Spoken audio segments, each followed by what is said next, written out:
Good evening, ladies and gents. Episode 14 of the Fanzone Podcast. We're back again, joined by myself, Ange, and Colin after a pretty impressive performance against Charlton, it has to be said. Another 3 points on the board, this time an away win, which is always nice. A good start and an even better end. Not much that really went wrong, I didn't think, throughout the majority of the game. I thought we were quite impressive. Before we get stuck into the action, some disclaimers. If you want to get involved with all the action on Catch Up, you can get us on Spotify. We are now on Spotify, so that means if you want to go and do the dishes halfway through the pod, you can catch up later on Spotify. Usually the next day, you'll be able to get hold of us and you can get all the action just that little bit later. And we are also in the process of running some giveaways on a match day, which is all pretty exciting. They've been received quite well, and that's over on our Twitter. So we always talk about our socials and how you need to get over there and keep an eye out on them. And that's one of the reasons why we are doing. We did one actually for Charlton. It was a £10 giveaway. Extra tenner in your pocket. You don't have to do anything for it. All you've got to do is guess the full-time score, first goal scorer, and the minute of the goal. So far, no one's got it right, so we're still in pocket. But who knows, that might change. If you want to head over, our Twitter is just at the bottom of the screen. You can see it. It's at the Fanzone Pod. So get yourself over there, and you'll be take our money off us. Yes, absolutely. Come and get it. Of it. It's there for the taking. But so, without further ado, we'll get stuck in. Post-match thoughts. What did you both make of the game? I thought we were pretty good. I was really impressed, actually. What did you both think? Ange, what were your thoughts? I was impressed. I felt more comfortable than I thought I was going to. I thought Shola in the first half was outstanding. I just hope, I know we're going to touch on this in a bit, but I hope to God that's nothing that's going to keep him out for any amount of time. I thought that we were comfortable, we were in control. I'm upset about Georgie Johnson, obviously, which I think everybody is. But Deck, when he came on, was phenomenal. I thought he had a superb match, and with the comments that were in the Bolton News today for me and about they've had a good heart-to-heart and a chat and cleared the air. I think it's hopefully him coming back into the side, and I think we're stronger with him in it. I thought when they came back out Charlton after the second half, we'd said on the group chat, oh God, I hope they don't go in and sort themselves out because they defensively looked really poor. I thought they were similar to us going forward. They looked quite strong up front. And that, I forgot his name. I keep wanting to call him Raksu. Do you remember that? Raksu, yeah. What a lad he is. Bloody hell. But I thought, oh God, here we go. They've come out. They've sorted themselves out. They've come out of the trap like men possessed. But then, they just had that little spell, and then we took it back and we were comfortable, I thought. Absolutely. It was a really good game, and that Raksak, I think he's on loan from Crystal Palace. Really talented young lad. The way he plays is intelligent, and for someone of his age, that's quite surprising to see. Big things, I'm sure, lined up in the future for him. I saw a tweet on Twitter that said every time he gets the ball, people are shitting themselves because they know what he's capable of, which was fair enough. He was a real threat going forward. Proper handful. Indeed, absolutely. David's just popped a comment on saying we should be giving to you. If you want to give us money, if please you want feel to pay free. us, David, yeah. if you want to contribute, you're more than welcome to. Colin, what were your thoughts on the game? What did you make of our performance against Charlton? Yeah, I mean, like I say, there's 15 people watching, so it'd be good to get people's thoughts and about the game as well, not just ours. But I just think it just highlighted once again the importance of scoring an early goal. Obviously, what a goal it was as well. But yeah, it just allows you to progress within the game and not rushing possession, overplay, all that type of stuff that you concern yourself about when you go through a long period of the game without scoring. So I thought for me that were important. I thought we managed the game very well. Like you said, Rakzaki was probably really their only threat. I thought the lad from Ipswich who played previously, and I think they've had him as well. Macaulay Bonne, I thought was poor, but he led the line quite poorly, albeit against our defence obviously not being easy. But he was their only threat. But even so, it's only managing because he's a tricky winger, and quite clearly everything goes through him. He can go right, he can go left. He was fortunate to get promoted. I'd have him on loan from Palace if he's not doing anything next season. That'd be nice. He's a talent, that lad. So you can see obviously he's going to probably play at a lot higher level. I thought we played really well. Scored at the right time as well. Again, highlighted strength in depth. We were able to bring on players when they were tiring and manage the game out properly. Really professional, good performance. A lot better than kind of I thought, really. I was a bit concerned going into yesterday. I kind of figured that the fact that we played such a long time with 10 men on Tuesday and they'd not played, I think, for nearly 2 weeks was probably going to be a detriment to us. But I thought we played fantastic. So did you see that Mark Isles tweet about every single player that started other than Traff had an attempt on goal yesterday? I think Chris as well has just put something in the chat about comparing the stats, and we had something like 24 shots and 8 on target. And I was like, oh my God, this is what we should be doing. This is they're the sort of numbers we should be pulling compared to like 1 or 2, hadn't it been for the past couple of weeks? Yeah, I thought the attacking output yesterday especially was excellent. Just touching on that comment that Ange mentioned there, Chris said, compare chances created and touches in opponent's box yesterday versus Derby away. Massive improvement, and the team are keen to improve, which is a fantastic point. I thought attacking output yesterday was top notch. We were really, really strong. I think the reason why yesterday we were stronger, we were up against a weaker side. That's abundantly clear in comparison to Derby, if we're going to make that comparison. But also, the midfield battle was won yesterday by us. Yeah. As opposed to against Derby, where I thought we came up a little bit short. So that's a critical part of the reason why we dominated that game yesterday. Oh, there you go. Yeah, and David Green. I hadn't seen that. Yeah, David has just put a comment on saying best midfield performance of the season for me, which is an absolutely fair point. I thought. It's an old saying, isn't it? Like the game's won and lost in the middle of the park, and it just highlighted for me yesterday that we won them battles. It certainly helped the performance, didn't it?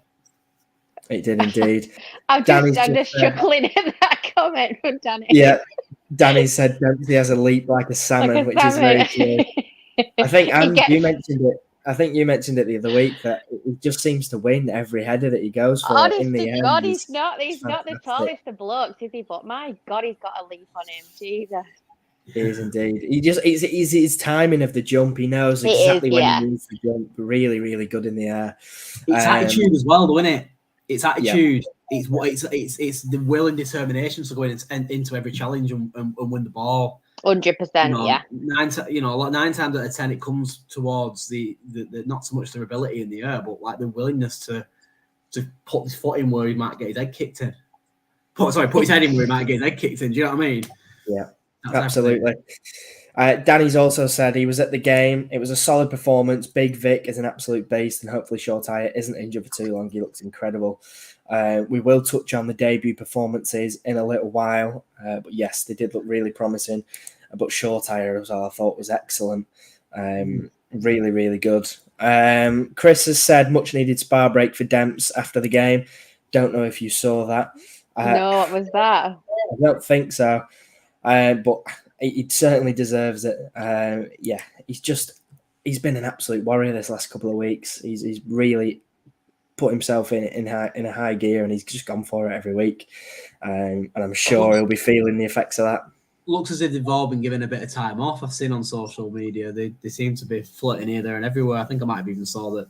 Was that MJ in the States? Did I see that? I'm not sure. And Aaron Mall is up in Edinburgh, so it looks like they've been given a bit of time off, which is obviously fully They deserved. need a minute, don't they? There's no match Tuesday, so let them have a day or two off. Yeah. Absolutely. I think they've well and truly earned it. Oh, they went to Champneys. Very nice. Oh, very nice indeed. Living the high life. Someone who did put in a good performance, a special mention, I think it's worthwhile, is Santos. Is he back to his best? He's come straight in, and there was a comment before. There was a comment from Danny before. Put it up. Danny deserves his comment up. Was Colin right about Santos all along? Obviously, Ameson's departure has given Santos his position back, and he's come straight back and he's taken it and he's grabbed the opportunity with two hands, which I think we all knew deep down that he would do. But yeah, an absolute. I saw a lot of comments from Charlton fans praising his performance and saying that it's surprising he's at League One level and that we're very lucky to have him. And boy, oh boy, did he prove that yesterday. What did you guys make of his performance, Colin? I've got a feeling I know what you're going to say, but are you going to say I told you so? You know what? Charlton fans praising him like they did, and obviously we recognise that he played very well yesterday. But I actually don't think, and statistically, it's proven that he actually didn't have that as good as a game as he has done historically. So he played well, but not his usual well. And what I mean by usual well is the well that he was playing prior to him getting ill. I went back and had a look at the game against Fleetwood, which I'll mention in a second. The one when Dapple scored later on. So yesterday he won 5 out of 7 ground duels and 4 out of his 5 aerially. But I thought watching it yesterday on telly that some of his passes were a little bit out, which made me think, has he got that full match sharpness yet? Is he playing as well as he probably could? And I would, scarily, I would say no. His distributions are, for me, one of the biggest parts of his game. And it enables us to play out, obviously, through the lines and through midfield and trying to find short hire and get him turn on the half turn and stuff and try and create stuff. And I think that's why he was so important to come back into the team anyway, which I mentioned on the last podcast.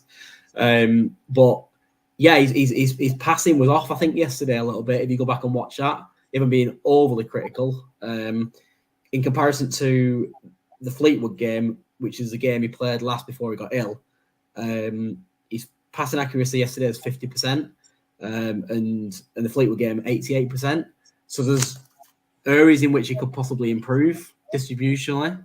Not saying, Cole, but he absolutely sent Bonner for an hot dog, didn't he? He Jesus did. Christ, Yeah, that was the best thing I've seen.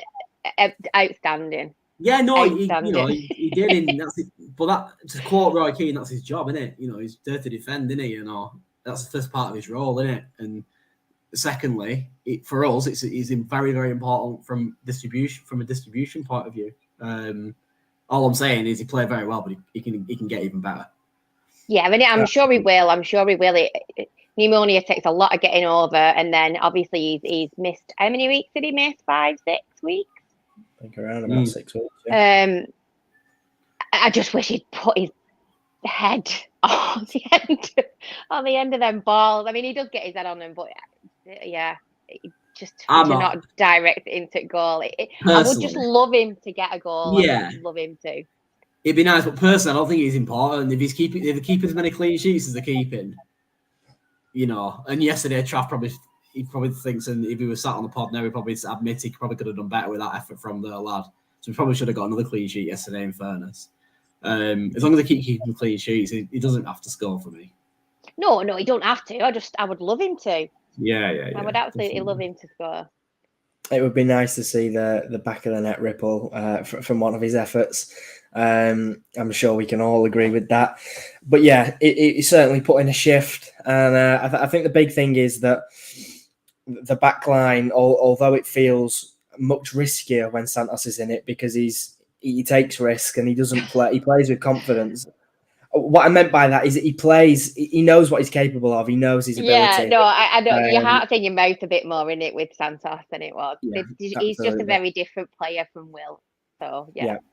Aimson is a lot safer. Santos is still here, playing for Bolton Wanderers Football Club, and Will Ameson's playing for Exeter City. And He is indeed. It's to know about it, isn't it? But yeah, he gives us so much more. He's quicker, stronger. He's just an all round great player, isn't he? And it's good to see him back in the lineup. And long may it continue. Another player who claimed his stake in the lineup, albeit through injury, was Declan John. The love affair he seemed to have with Everett seems to have been settled and brushed under the carpet, and he's finally back enjoying his football, to phrase Ian Everett. What did you think of his performance in that second half when he came on, Colin? He looked like he'd never been away, if you ask me.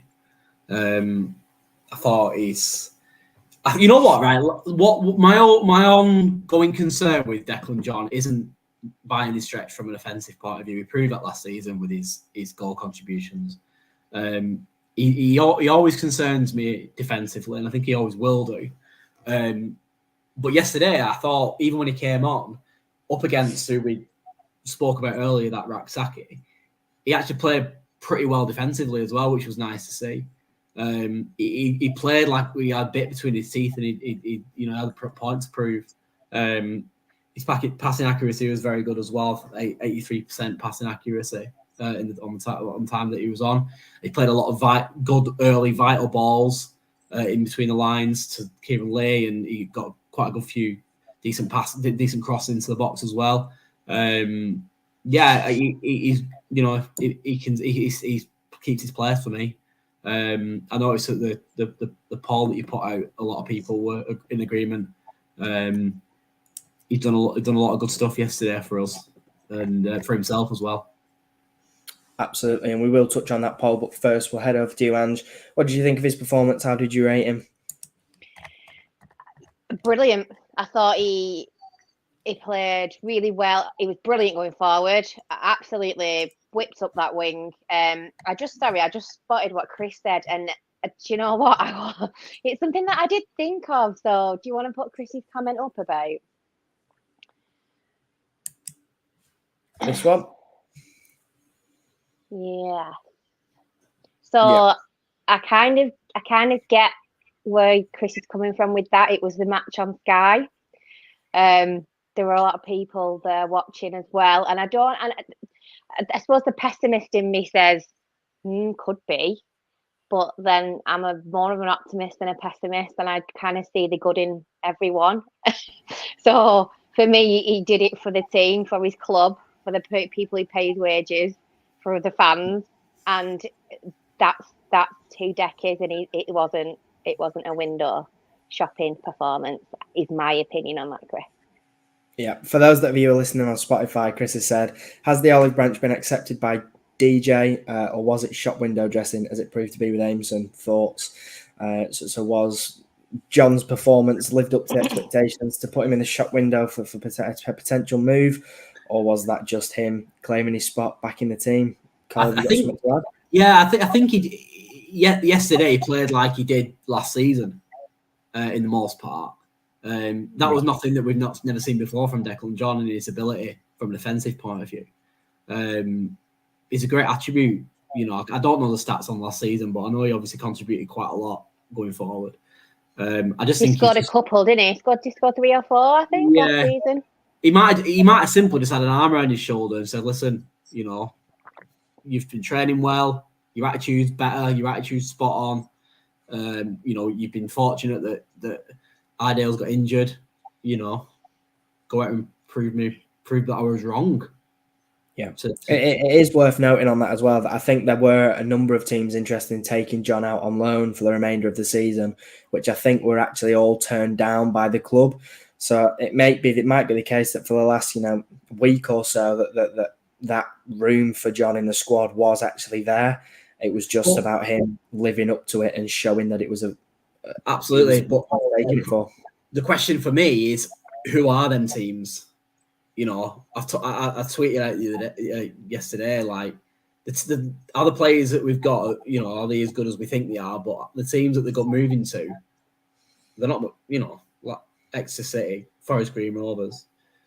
They're not like John probably looked at it and gone, I'm leaving Bolton Wanderers for X because they're not going to be a team who are playing at a higher level than we are. Do you know what I mean? So he might just think to himself, "I've got a chance here to get back into this team that's going places."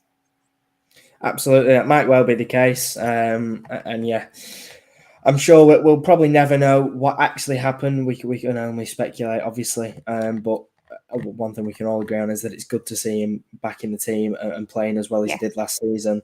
I thought attacking, we just know what he's capable of. His delivery into the box is just second to none in terms of other players in our team. He just creates chances, and that's something he did really well yesterday. And hopefully with 2 new additions up front, someone can start getting on the end of those chances and putting them away, whether it be Charles or any of the new lads that we've just brought in. You know, I'm sure there'll be plenty of assists on his record by the end of the season, or at least we hope so. Just wanted to touch on Charlton's form. Obviously picked up some good results recently, most notably a win against Barnsley. And I think, Colin, you said last time that you were half expecting us to go and get beat by that Charlton side, which you did. A lot of people were saying. No, what I said, and I'm pretty sure I did. So you can go back and check this. What I said is my head says I reckon we'll drop points. But my heart was saying that we'll pick up points. I think absolutely. A lot of people said the same on Twitter. There were a lot of people half expecting us to go and get beat by a Charlton side that looked really good, but I thought we lived up to the task really, really quite well. And there's been a lot of occasions where that hasn't been the case, especially away performances. So it was good, as always, to see us turn up for the occasion and put the game, well in our favour. And hopefully that will stand us in good stead for games to come and cement our place in the playoffs come the end of the season. A lot of player talk tonight, but there were some standout performances. Another one I wanted to touch on is Shortire. Obviously, picked up a bit of a knock, which I think Everett said might have been a back spasm. They're just waiting to clarify that and find out here how serious or not serious it is. Hopefully, we've all got our fingers crossed that it is just a spasm and nothing too serious.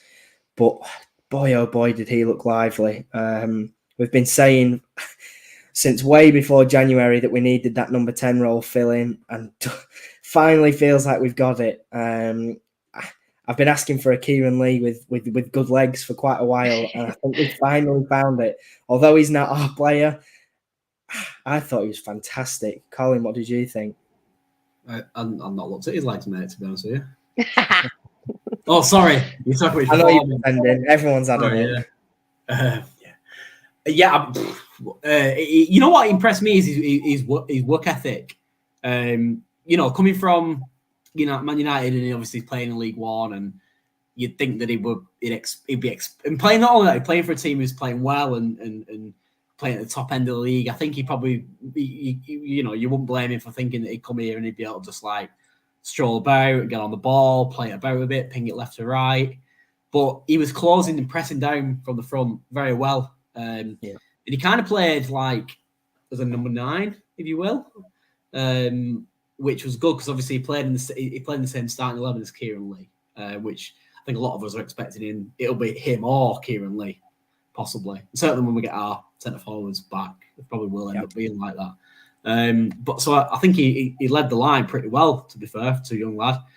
Plenty of scenarios and situations where he's high press and able to get hold of the ball, and I think he won the ball for Dion, who probably should have made it 2-0 when he hit the bar.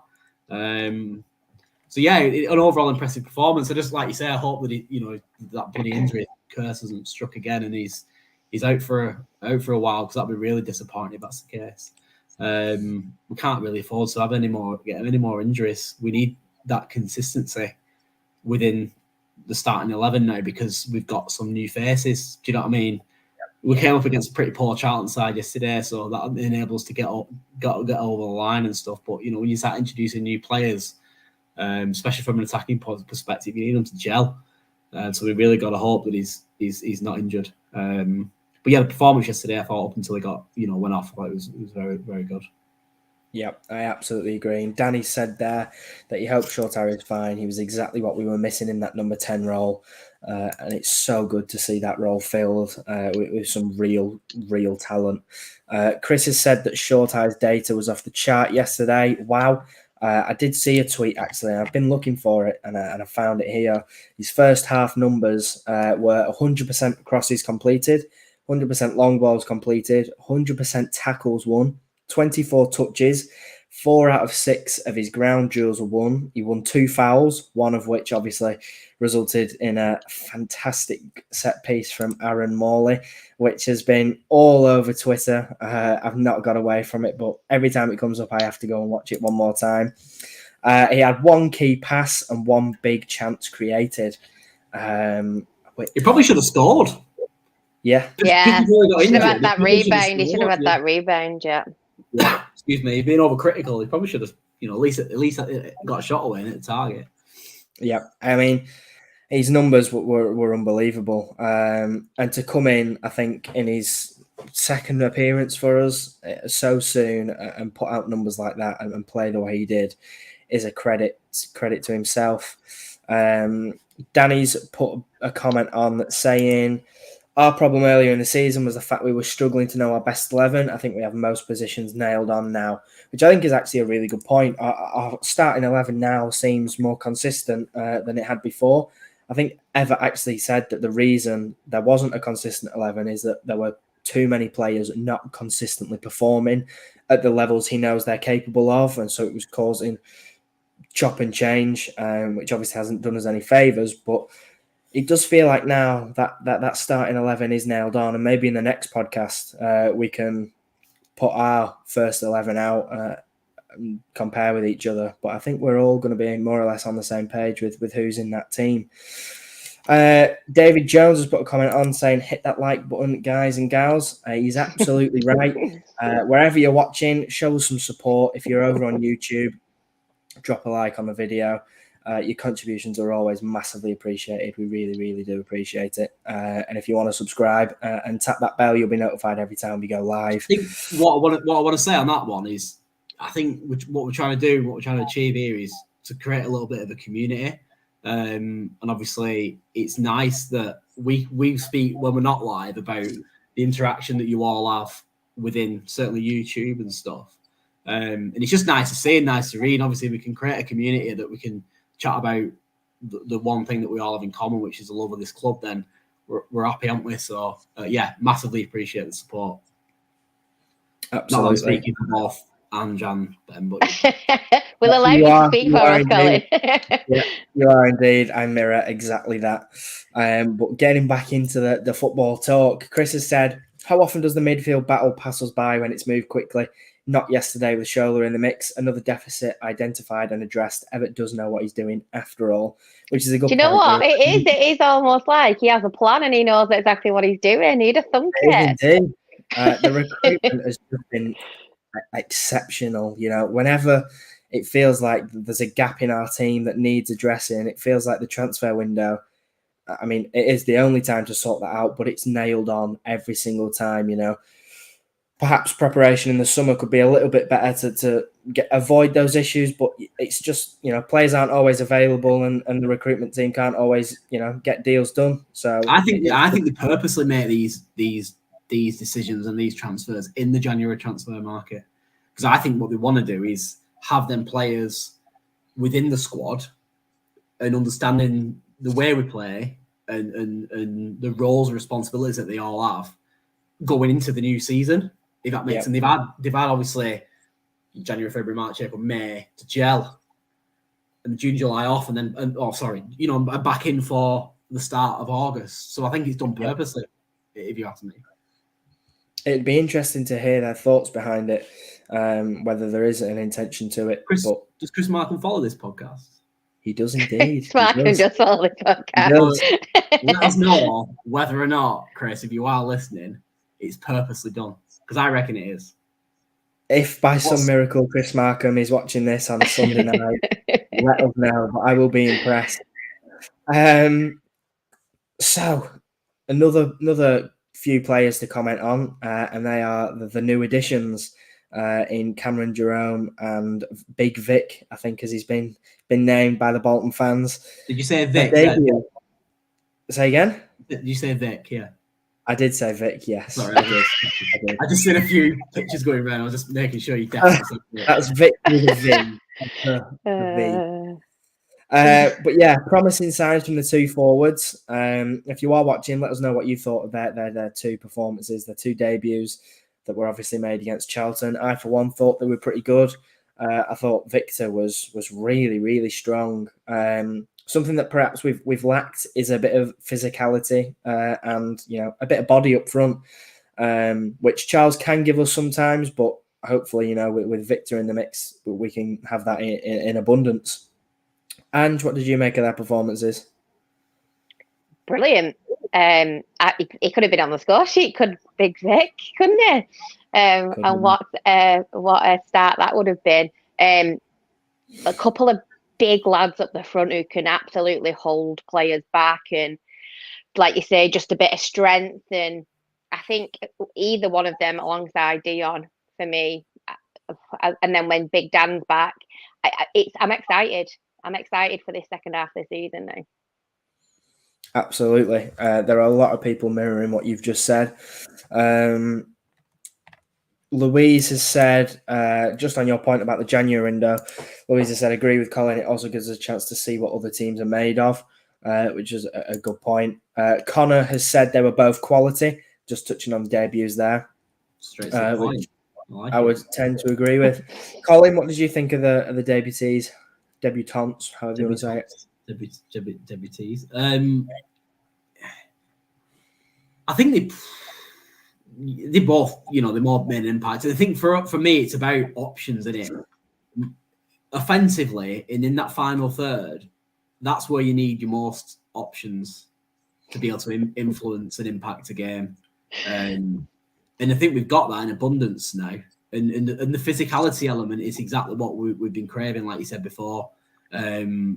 Experience, not just physicality, experience as well. Like McGoldrick at Derby was a prime example of what we've been missing, and hopefully Cameron Jerome can offer us something similar. And it's just really nice to see as well, two of our forwards, albeit Victor's not scored any for us yet, but it's good to see two names in chasing down that top, that top goal scorer chart, shall we say.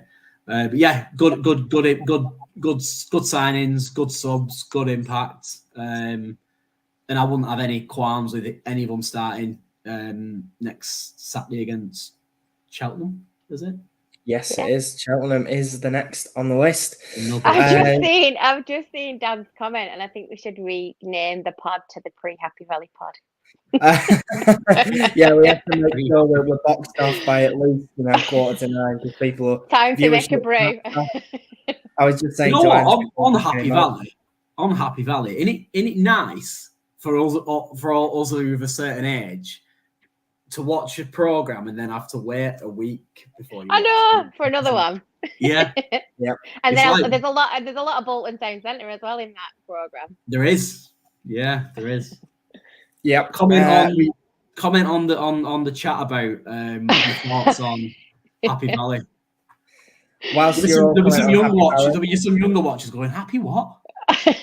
I've just started it, so we'll have no spoiler alerts, please, because I have just started. Ben's starting at season 1. He didn't even watch the first or second series. I'm really behind. I've completely missed the boat on this one, but we've got some comments to read through. So whilst you're all talking about Happy Valley, we'll read through those.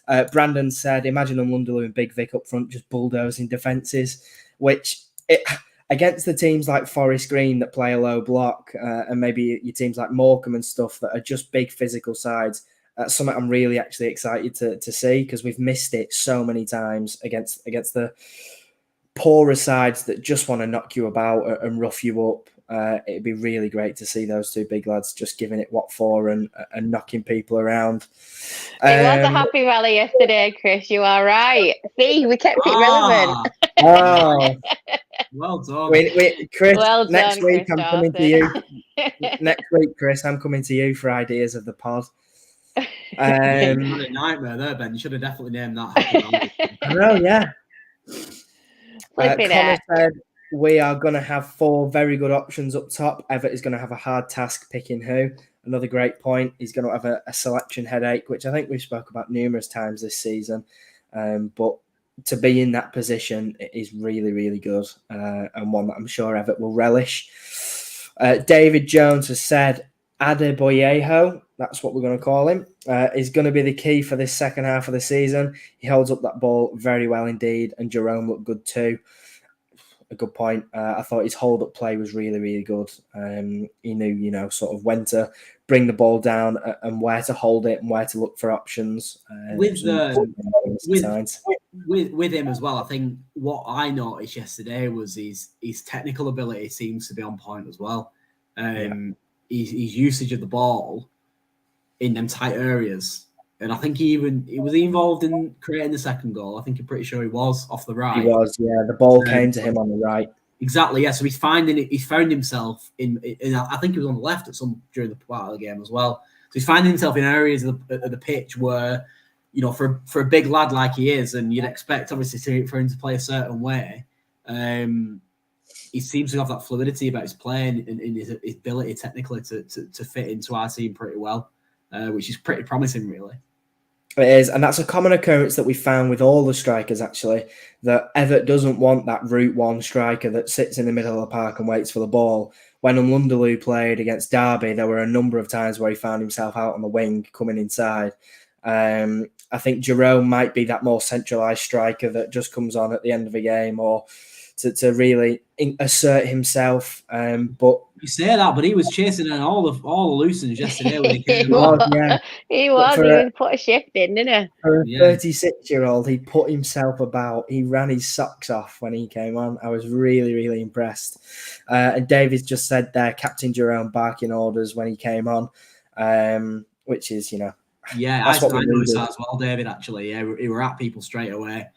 That just shows what them level of players are about, really, because they're portraying the messages on from Everett, to the players on the pitch, and it's critical in-game management. And Everett said that numerous times in the past that he wants leaders all over the pitch, and absolutely you can see that's what his recruitment has been focused at, getting some more leaders on the pitch. Yeah, it does feel like those leaders are slowly developing. Obviously, Santos at the back, I thought was really vocal yesterday and rallied the troops quite well. Dempsey is slowly shaping into that man in midfield as well. And obviously now with Jerome up front, we're really starting to build some strength right across the pitch. Chris has also said how Jerome put his arm around Dean at full time, encouraging the fans to sing Dion's name. It's those things that make a difference, which he's absolutely right. Those sorts of characters are hard to come around and hard to find. And for someone to come in after only spending, I think, a day with the team to come in and have that unison almost, it's just incredible. Yeah, sorry, Ben. I'm going to back up what Chris has just said. He'll demand respect instantly. As soon as he gets on that train at Wigan to go down to Euston yesterday, he would have demanded respect that he warrants because of the level he's played at. You see, so like the likes of Dion at 25, obviously he wants to play at the level he's played at. So instantly he's going to give him that respect and listen to absolutely everything that he's saying. And that's exactly what Chris is saying. It's spot on that. It's worth its weight in gold. So for all the idiots on Twitter yesterday that were shocked to the fact that he got an 18-month contract, that's why he got an 18-month contract. Because you can't buy that type of experience. We just have to. Oh, yeah. But I know what you mean. I know where you're coming from. Yeah. It's a great signing. Brilliant signing, yeah. It is indeed. He also did it with Aaron Morley as well at full time, put his arm around him and congratulated him on what was a fantastic performance. Right, Happy Valley seems to be the trending topic at the moment. So let's read through these. There is a spoiler alert that I'm just going to pretend I've not seen. I don't think that Dan can't know that because it's not been on yet, so ignore him. Yeah, he won. Right, okay. we'll ignore Dan. Seems to be a lot of people actually not knowing what it is. Brandon said, "What the fuck is Happy Valley?" I'm guessing he doesn't know what it is. I think Chris Burton might have said it's a Chinese takeaway, which it is also. It could very well be Chinese takeaway. David Green said he's not watched any of it yet, so we have to be hush on that one. And I think even though it's set in Yorkshire, it's worth watching for people who are from Bolton, because there's a lot of scenes in Bolton in it. So if anything else, it's worth watching just for that. Yep. Oh, it's very good. Sarah Lancashire is a fantastic actress. It's worth watching for that. Yep. Let's go into the football. Yes, exactly. Just wanted to touch on the injuries that we seem to be picking up at the minute. What feels a bit like another injury crisis, which we seem to go through every year. It's becoming an annual event now that's causing us some problems. Obviously, with Shortire picking up a bit of a knock, and seemingly Johnston picking up a bit of one as well, which I think was on his ankle when he got elbowed in the head. He fell a bit funny and has picked up a bit of a knock there. So my question to you both is, what positions, if any, need strengthening? I'll give you some time to think about it, because we have had some responses on Twitter. So I will pull those up. And if you are watching at home, pop your comments in about what positions you think we still need to find some spaces for.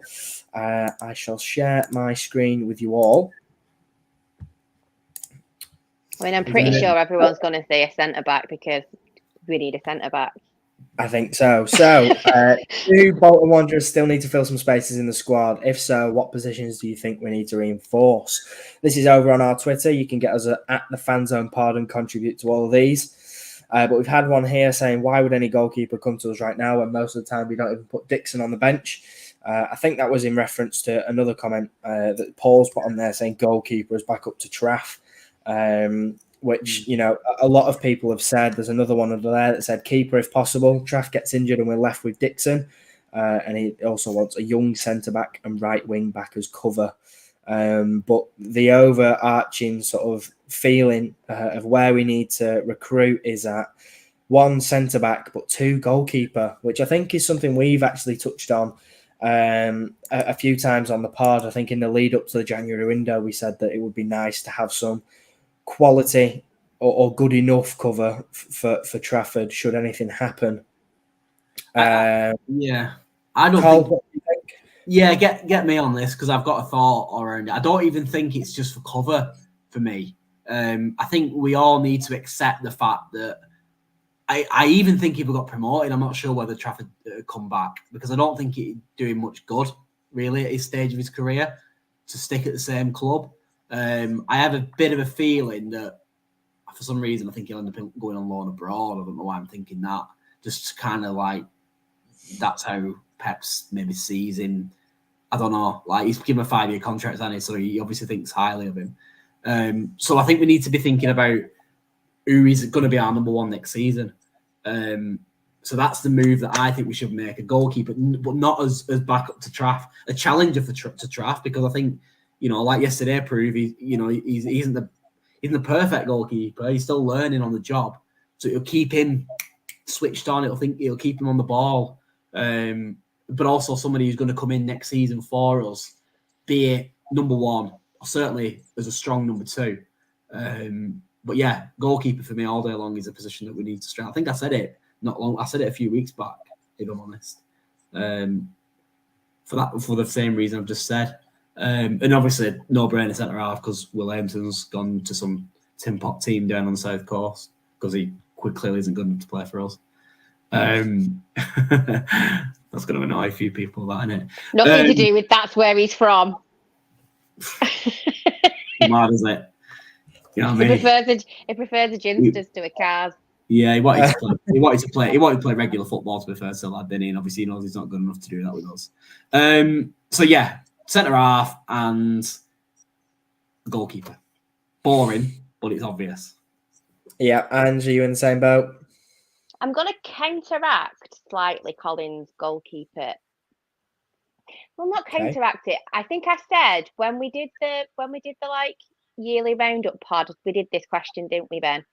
And I think I said goalkeeper then for a similar reason to what Colin's just said about somebody who's got until the summer to be learning the ropes, getting to know the team, to come in with a view to being a number one next season. I agree with that. But then I'm not sure if that's what they're prepping young Luke to do. So they sent him out on loan, haven't they? He's gone to Bamber Bridge or somewhere, I think. And I'm not sure whether they're trying to home grow a goalkeeper as opposed to, because they're just not, good keepers are hard to get hold of, aren't they? So I'm not sure on whether we necessarily, I don't think we'll get one. I don't think we'll get a keeper at all in this window. Centre back absolutely have to. And then possibly cover for Bradders, but I don't know. Two in the door, some sort of defensive something. 2 of them, that'll do me. I think that is the consensus from the reports that I've seen. I think it is perhaps not to be expected, but it's believed that there will be 2 more in before Tuesday. So fasten your seatbelts and get ready for a deadline day, I'm sure. Mark Isles will have his biscuit tin out and he'll be up till daft o'clock waiting to see what happens. On the comments, Jonathan has said he would like to see a goalkeeper and a centre-back brought in. Well, another one here saying centre-back and a centre-attacking midfielder, so a number 10. Connor has said centre-back and another midfielder. David said he's basically just not asked. He said he's not concerned about who we sign, given always gets it right. Trust the process, which is a good point. Trust the process, people. No matter who we bring in, I'm sure the studies will have been done in great depth, and the signings will be brought in, given the full backing of Everett and his recruitment team. Dan has said goalkeeper isn't essential till the summer.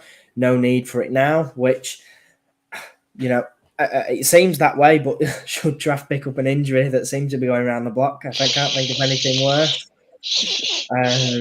I would hate to jinx it. Transfer outgoings. Obviously, Sadlier has moved out on loan for the remainder of the season to Leyton Orient, and obviously, as Collins just told everyone pretty bluntly, Aimson has been shipped off to Exeter to get first team football. I think that's a bit harsh. I don't think he's been shipped off. I think he just suited up. I think Everett said it. Yeah. Colin, I think that's a bit harsh. After just saying he's not good enough to play for us. He isn't. He's a good defender, but we play from the back whether people like it or not, and his distribution isn't good enough. Simple as that. It is a fair point. You need to be absolutely perfect on that ball, and he isn't perfect. So if we want to, all right, I'll rephrase the question: would he get in Ipswich's team? Would he get in Plymouth's team? Would he get in Sheffield Wednesday's team? No. He wasn't getting in ours. Well, there you are then. So if we want to get in that top 2 or cement a top 6 position, you need to be playing your best players, and he wasn't one of our best players. I'm not always upset to people or not, but it's true. No, it's a fair point. And I think, with Santos back in the side, there is no question about who's going to be starting week in, week out. And so perhaps someone else to come and challenge for that spot that isn't expecting first team football might be a good option for this January. We get Gary Cahill at retirement. What's he playing at? That'd be good, wouldn't it? Get him as backup just to come in and just, teach Ricardo Santos a few tricks. Because he was very good on the ball. But I think that's what's needed, mate. Cameron Jerome, but at the back. Yeah, fair enough. Cameron. But yeah, because that'll help bring Owen Tall on. Obviously, it'll help Ricardo Santos' leadership skills. If you've got someone of that ilk, George Johnson as well, help him come on even better than he already is. So for me, that'd be spot on if we could get somebody of experience. Gary Cahill. Just say, listen, stop pissing about in America, whatever you do in the Premier League. Just give us 6 months. I'm sure no one would be opposed to that. Johnston, just touching on that, with a potential link to a championship club, which I think was Stoke. I think they were named as potentially interested in looking at a move for him. Perhaps his injury may come as a blessing in disguise, not least that it got John back in the squad, but that it might put Championship clubs off putting a bid in for him if he's out for a little bit, which of course we hope he isn't. I mean, I look like I'm laughing about Jordan. I'm laughing at Chris's comment. The hero. Chris Dawson about we need a player called Robson to play with Jerome. So younger viewers, you're not going to get it, but never mind. That's gone way over my head, and I'm sure. Robson and Jerome. No, they've no idea. I only just remember them two, so some of these have no chance. Yeah, I'm sure me and a few others will have absolutely no idea what that one is. But looking to round things off before Happy Valley starts and everyone disappears, Cheltenham next week. Without a league win since the end of December, a team really struggling for form after coming to some pretty poor defeats to teams like Morecambe and Bristol Rovers. Perfect chance to push on for us and continue our good run of form. Obviously, we're slowly cementing a place in the playoffs. I think is it 9 points now clear of Wickham? Yeah, who have got a couple of games in hand, but yeah. It would be good if we didn't. It would be good if we didn't look down. Just look up. Keep looking up. Yeah. Absolutely. What are you expecting from that game then? I'll be completely honest. Anything less than 3 points will be majorly disappointing. I think Cheltenham have really struggled for form, and so I think that's the perfect opportunity for us to just keep kicking on and keep going. Colin, what are you going to say? I'm just saying that comment then. Put it up if you want. Make him feel good about himself. Yeah, but if you do, that's it's like a thing, isn't it now? If you say that, then we'll win. That's what I say. The people who are watching or listening, should I say, on Spotify, David Green's kindly put, Colin, say we'll draw or lose, please. Come on, Colin, what's your head saying? What's your head and your heart saying? Yeah, no, both of which are saying a comfortable win, I think. 2 or 3-0, they'll do. Sound for me. Clean sheet again would be nice. To be fair to them, they picked up a draw against Port Vale, didn't they, yesterday? 0-0 at home. And Port Vale aren't a bad side in this division this season. So that's not a bad point for them. But I did check, and I think all the back five, they played 3 and a 2 like we do, I think, from what I saw, according to SofaScore. All the back five were man of the match, statistically. So kind of indicated that, they didn't have it all their own way, especially even at home against Port Vale. So hopefully that should give us a bit of an idea of what we're going to be up against. Be good if, I know Everett said a couple of weeks for Dan, did he? But, hopefully, if hamstring, you got to be careful with them, to be fair. But, yeah, it'd be good if we can get, the players stay fit and haven't got injuries and stuff, and we're nice and strong for that game. Rotate a bit as well, hopefully. But, yeah, comfortable. Sorry, David. Ange, what do you think? No, we know that Ange doesn't make predictions. No, but we don't. I don't ever do score predictions, but I would be fizzing if we don't come away with 3 points, and that's all I'll say. Absolutely. We've had some predictions in on the live chat, and if you just hold your horses, ladies and gents, if you wait until Saturday, you'll be able to give us those predictions and maybe win a tenner. So I said at the start of the podcast, for those of you who weren't with us, if you head over to our Twitter, which is at the bottom of the screen there, it's at the Fanzone Pod. We do a giveaway we're now doing a giveaway every match day, where if you guess the correct full-time score, get the first goal scorer right and the goal minute, you'll win yourself some money. It's as easy as that. All you've got to do is head over to Twitter. Nobody has won it yet somehow. There have been a few that have been very, very close. And it gives me a heart attack every time I have to trawl through the comments. And I'm like, shit, is that one right? It has rolled over for some weeks. I'm not sure we can do that for every game of the season. No, we can't. No, I'm telling you now, we can't. Because come the end of the season, cost of living crisis here. I know. Come the end of the season, someone will be in for one hell of a payday, and it'll be just our luck that it'll get to the end, and that'll be the first time someone gets it right. But you can get us over on Twitter. You'll be able to find them. And if you have joined us halfway through and are looking to catch up on the first half of the podcast, then you can do exactly that over on Spotify. We are now over there. That is the same as our socials. It's the Fanzone Pod. So you'll be able to find us over there. Can I just say something? I've noticed that Louisa said, does it roll over if no one wins? The more people we have watching the podcast, the more things we don't have to pay out for, the more potentially, and I'll obviously speak to these two afterwards, potentially we could give prize funds. So if you're chatting to your mates, tell them to listen, tell us to like, tell them to subscribe, because obviously that'll help us give out potentially, use the word potentially, bigger prize funds. Absolutely. Yeah. I'll throw in a bog roll or something. Always be useful. Do you remember when the pandemic hit and we all were doing TikToks? Yeah, that that was currency. You paid people in toilet roll back at the start. Yeah. Yes, so as Colin's just said, if you are interested in that, head over to our Twitter. Every single one of you, all 24 of you who are watching now, go on to Twitter and follow us. Stop being fucking selfish, all right? Sort it out. However, I was looking on YouTube at our stats, and 66% of you who are watching this are subscribed. So to that 66% of you, thank you very much. You are absolutely smashing it. To those 34% of you that aren't, what are you playing at? Sort it out.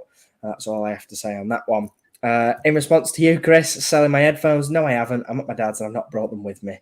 But if anyone wants to win my crown jewel headphones, then, head over to Twitter and we'll see what we can do.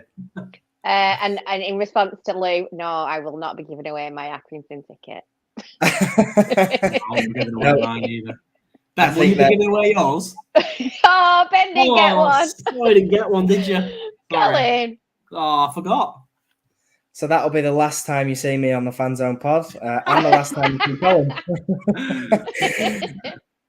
Yes, thank you all for watching. Your contributions tonight have been fantastic. We really do appreciate it.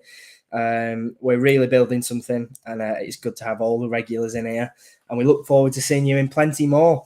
So you know the drill. Whatever you're watching on, whatever platform, go and give us a follow. Tell your friends about us and get them to give a watch. And if you are on YouTube, if you subscribe to the channel and tap the notification bell, you'll never miss an episode, which of course is what you don't want to do.